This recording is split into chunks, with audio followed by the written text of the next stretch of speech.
Ready? Start.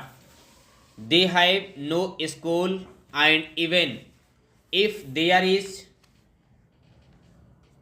arrangement for starting another subject, no effort is made, and no sooner they feel they should give guarantee of some sort of technical education without proper inquiries with regard to the possibilities for employment and the various mineral resources etc., and the basic education that should enable the students to enter the polytechnics to have the training where it is available.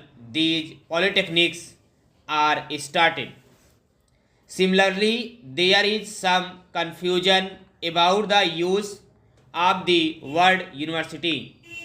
We have the Roorkee University for one subject which engineering.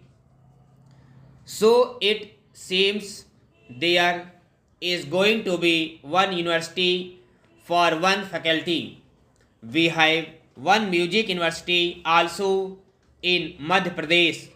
We are going to start, I am told, perhaps a university only for agriculture.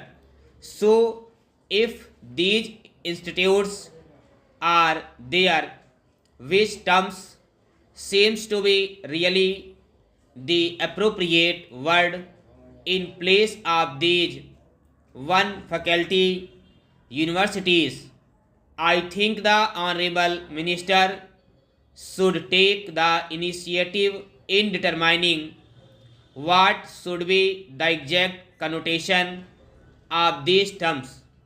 Otherwise, one day, as was pointed out, there will be perfect confusion. There comes also the question of the recognition of the degree given by these institutes. Of course, if the training with the special facilities available and the specially recruited staff available is of a high standard, naturally people would be very anxious to recruit the people who have passed out from there.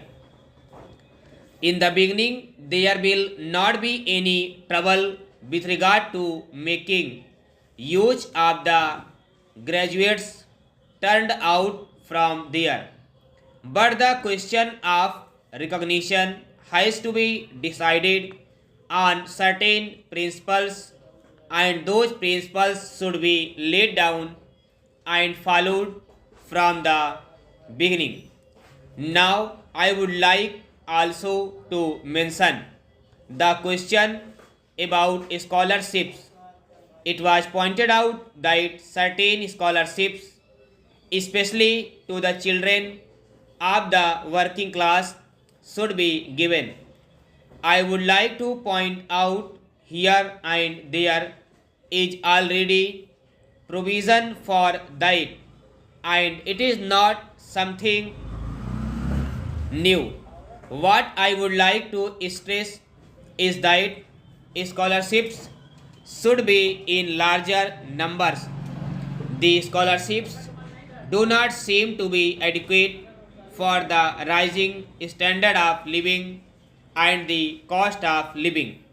The scholarships that are given do not meet half the need. There is yet another matter which the Honorable Minister is the proper person to inquire about, and that is the merit scholarships that are available in different states to students for technical subjects or to other students who pass with very high marks are not given by the states if they read outside the state.